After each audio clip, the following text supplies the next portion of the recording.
My daughter's kindergarten teacher sends one kid home with a stuffed elephant every weekend, and parents are supposed to document its adventures. Last week, it was our turn, and I discovered my husband has been living a double life. The assignment seemed simple. Take Ellie. The elephant places, snapped photos, write a little story. I was planning parks, maybe a pizza place. But when I got home from my Friday shift, my husband Jake was packing Ellie into a small suitcase with a tiny passport he'd apparently made road trip, he said, grinning like a kid. Already cleared it with your mom to watch Sophie. I thought he meant the beach, maybe the mountains. 5 hours later, we were at the Canadian border. The guard actually stamped Ellie's passport. Jake had called ahead. That's when I realized this wasn't spontaneous. Jake had an itinerary mapped routes to specific locations, a folder of pre-written letters. From Ellie to Sophie, he'd been planning this for months. You know what Thursdays are? He asked as we drove through Montreal at dawn. I shook my head. That's when I checked the elephant schedule. I've been tracking the rotation since September. My husband, who forgets our anniversary, who can't remember to buy milk, had created a stretchet predicting when Ellie would come home with Sophie. He'd researched child-friendly adventures in a 500-mile radius, bookmarked articles about making memories. We stopped at a maple syrup farm where Jake had apparently called ahead to arrange a private tour. The owner knew him by name. Mr. Jake, you finally got the elephant. She hugged him like an old friend. You've been here before, I asked. Scouting, he admitted, wanted to make sure it was perfect. The weekend unfolded like a fever dream. Tim Hortons, where the staff had prepared a tiny elephant-sized doin', a boat ride where the captain let Ellie steer, a hotel that had set up a miniature bed for her, and seemed to know Jake. But the breaking point came at a small library in Burlington.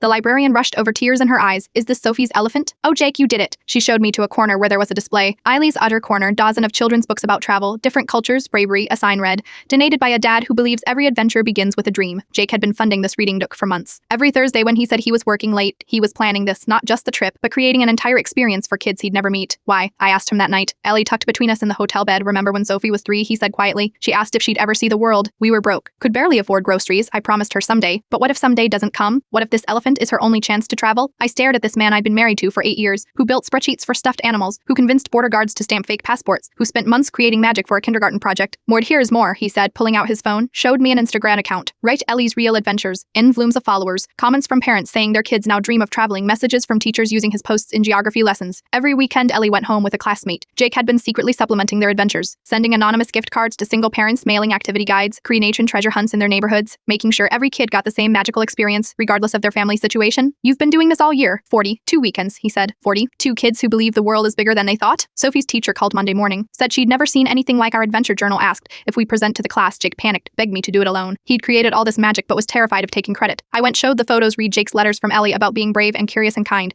Watched Sophie beam with pride. Her quiet dad, who everyone thought just worked too much, had given her the world that night. She asked if Ellie really went to Canada. What do you think? Jake asked. I think, she said slowly, that magic is real if someone loves you enough to make it real. She's right. I am married to a man who tracks stuffed elephant schedules, who builds secret libraries, who believes kindergarten projects can change the world, and maybe they can.